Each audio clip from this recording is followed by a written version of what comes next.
नमस्कार, WH news खोज खबरमध्ये आपले स्वागत आहे। मी विजय खवसे।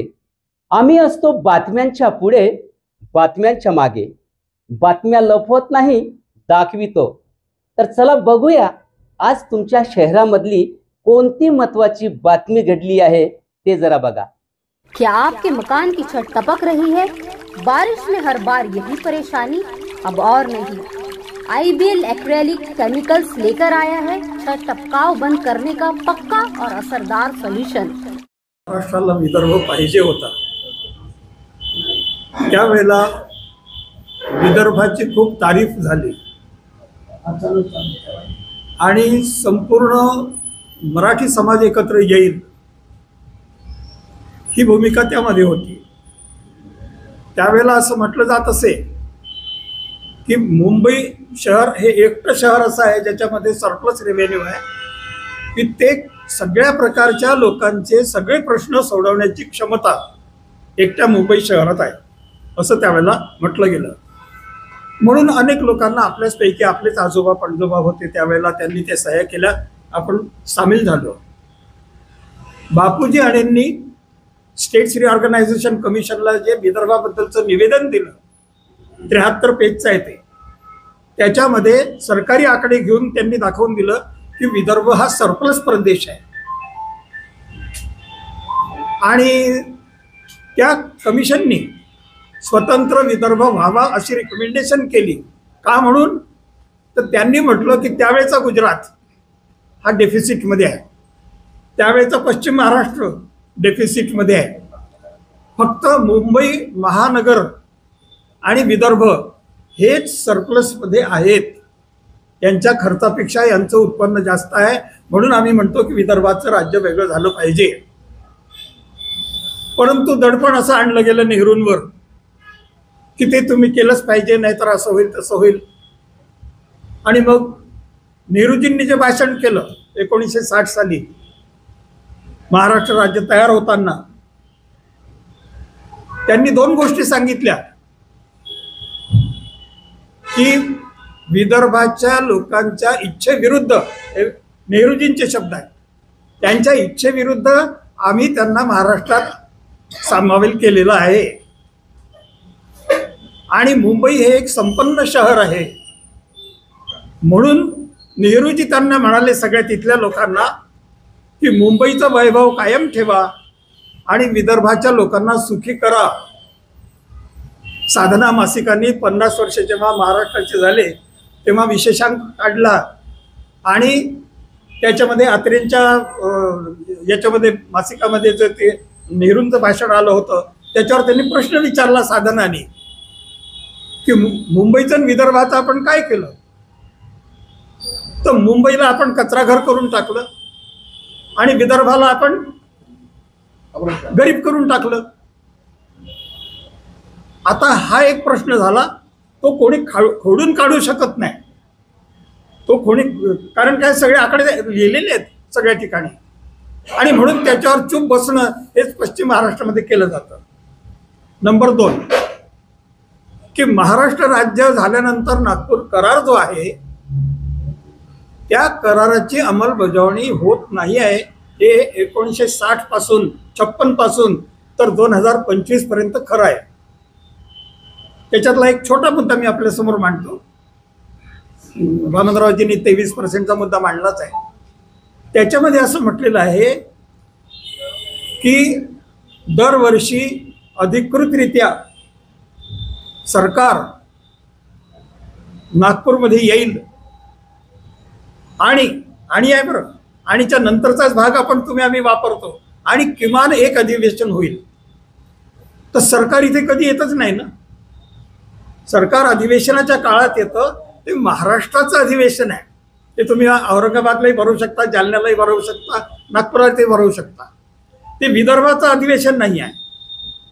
आणि कल्पना काय होती की जम्मू काश्मीर सारखं की काश्मीर थंड असतं त्यावेळेला जम्मूला सरकार येतं आणि जम्मू जेव्हा गरम होतं त्यावेळेला श्रीनगरला सरकार जातं, पूर्ण सरकार जातं, सगळं मंत्रिमंडळ असतं की जे लोकांचे प्रश्न सोडवेल।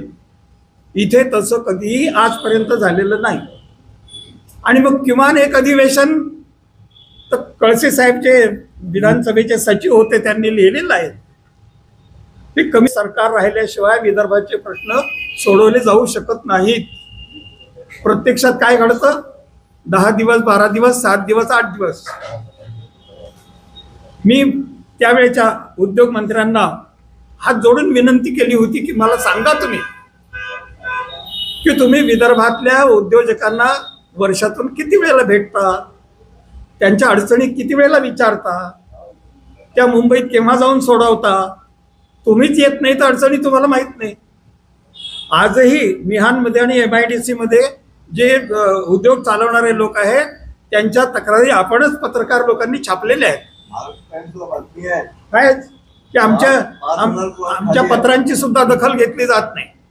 म्हणजे वऱ्हाडातला शेतकरी आत्महत्या करतोय तो एक भाग, नागपुराचे सगळे जे MIDC आहेत ते नीट चालू नाही, दुर्लक्ष आहे त्याच्याकडे, हा दुसरा भाग. मग राहिलंच काय?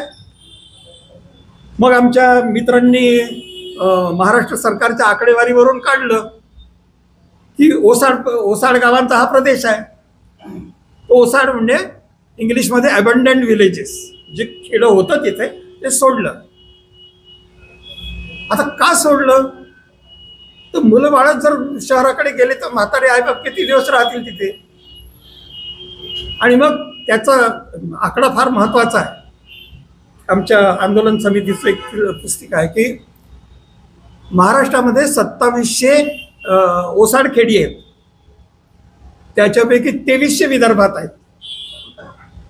आपण सगळ्यांनी विचारलं पाहिजे किंवा हे ओसाड गाव आमच्याच नशिबी का? हे पुणे प्रांतात का नाही, हे कोल्हापूर प्रांतात का नाही, हे खानदेशात का नाही, नाशिकच्या जवळ का नाही, विदर्भातच का? आणि मग जी घटना घडते त्याला उलट सांगितलं जातं की सगळी वीज इथे निर्माण झाल्यानंतर आपल्याला 25-30% वीज मिळते आणि बाकीची तिकडे चालली जाते. आणि तिथून सांगितलं जातं की विदर्भात मागणीच नाही विजेला. मी आपल्याला नम्रपणे सांगू इच्छितो की सगळं पंजाब हरियाणामध्ये घरोघर जे उद्योग चालतात, स्पोर्ट्स गुड्सचे तयार करणं, फुटबॉल तयार करणं, क्रिकेटचे बॉल तयार करणं, हे सगळं कॉटेज इंडस्ट्री म्हणून चालते. म्हणून आम्ही जर सगळ्यांना वीज दिली उपलब्ध करून तर घरोघर होजिअरी चालणं, स्पोर्ट्स गुड्स चालणं, हे उद्योग चालतील. कोणी सरकारकडे नोकरी मागायला जाणार नाही. पण आजची परिस्थिती अशी आहे की खेड्यामध्ये शेतकरी जगू शकत नाही आणि शहरामध्ये उद्योगपती म्हणतात की साध्या साध्या गोष्टीसाठी आम्हाला मुंबईला जाणं परवडत नाही. मग हे राज्य कसं काय चाललंय आणि कोणीच कसं काय ऐकत नाही? म्हणजे आमचेच पालकमंत्री, आमचेच मुख्यमंत्री, ते माझेच मंत्री, मी त्यांचा मतदार. आता हे सगळं आपण रोज ऐकत नाही का?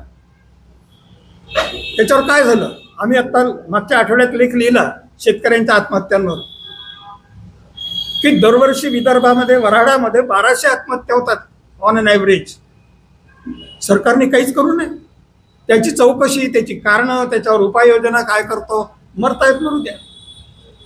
जर हे असेल तर विदर्भाच्या लोकांना पर्याय काय, जगायचं कसं? मग वामनरावजींनी माझ्या त्या बजेटचा उल्लेख केला. ते 2 बजेट सरप्लस होते.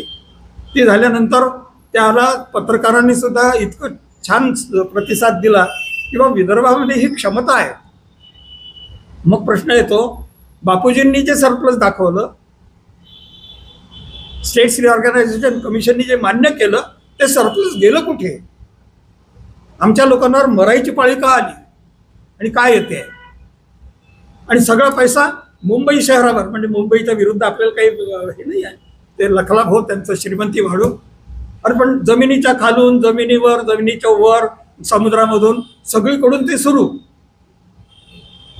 आणि आता परिस्थिती अशी आली आहे की मुंबईमध्ये श्वास घ्यायला जागा नाही, पुण्यामध्ये श्वास घ्यायला जागा नाही. हे मी बोलत नाही, मुंबईचे आपले मुंबई पुण्याचे जे लोक आहेत ते म्हणतात की अहो आम्ही 2 व्हीलर चालवू शकत नाही, सायकल चालवू शकत नाही, माणूस साधा जाऊ शकत नाही रस्त्याने. बरं, आपण असंच म्हटलं तर मग सध्या हिंजेवाडीचे काय प्रकरणं चालू आहेत ते पाहून घ्या. म्हणजे नुसते खड्डे नाही रस्त्याचे, प्रशासनामधले खड्डे की उद्योग चालवू देत नाहीत लोक. हे तुमच्या नजरेखाली कसं काय घडतं बा? त्यामुळे लोकांनी जगायचं कसं, लोकांनी आपले व्यवसाय करायचे कसे, हे प्रश्न आज मुंबई पुण्यातही आलेले आहेत वेगळ्या पद्धतीने. आणि आपला तर विकासच झालेला नाही म्हणून आपले प्रश्न आहेतच ते. म्हणून आम्ही केंद्र सरकारच्या मागे आहोत की संविधानाप्रमाणे तुम्हाला अधिकार आहे, केवळ पार्लमेंटला अधिकार आहे नवीन राज्य निर्माण करण्याचा, ते तुम्ही अंमलात आणावं आणि आमची सुटका महाराष्ट्रातून बाहेर करावी. त्याला आम्ही एक गोष्ट जोडणार आहे, आपल्या सगळ्यांनाही सांगतो. एक मुद्दा ऐकून घ्या मग कार्यक्रम. तो मुद्दा असा आहे की आम्ही आता मांडणार आहोत की महाराष्ट्रातून तुम्ही विदर्भ बाहेर काढा, महाराष्ट्राची संपत्ती वाढते. कारण इकडे खर्च करावा लागतो. आम्ही लोढणं आहोत, ते लोढणं गळ्यातून काढून टाका, तुमचा विकास होईल. तर तुमचा विकास तिकडे होईल, आमचा आम्ही करून घेऊ. आम्हाला मित्र विचारतात मुंबई पुण्याचे की तुम्ही विदर्भ झाला तर तुमचं कसं होईल. म्हटलं आजच्यापेक्षा चांगलंच होईल. म्हणजे आमची वीज तिकडे जाते, आमचं धनधान्य तिकडे जातं, उद्योग इकडे चालूच राहील, याच्यापेक्षा तर आमच्या राज्यामध्ये चांगलंच होईल. आणि म्हणून मग हा जो प्रश्न आहे हा सगळ्या जनतेचा प्रश्न आहे. हा आम्ही तर कार्यकर्ते आहोत सगळे मिळून, परंतु हा सगळ्या जनतेचा प्रश्न आहे, तो आपण वारंवार सरकारच्या पुढे मांडतो. त्याच्यातला हा एक प्रयत्न आहे. मित्रांनो, ही होती आजची तुमच्या शहरातली महत्वाची बातमी. उद्या पुन्हा भेटूया नवीन बातमीसह. तोपर्यंत बघत रहा WH न्यूज खोज खबर. चॅनलला लाईक करा, सबस्क्राईब करा आणि तुमच्या मोबाईलवर लगेच बातमी मिळवण्यासाठी बेल आयकॉन नक्की दाबा. आम्ही तुम्हाला बातम्या देऊ, तुम्ही आम्हाला जाहिरात द्या. धन्यवाद, नमस्कार.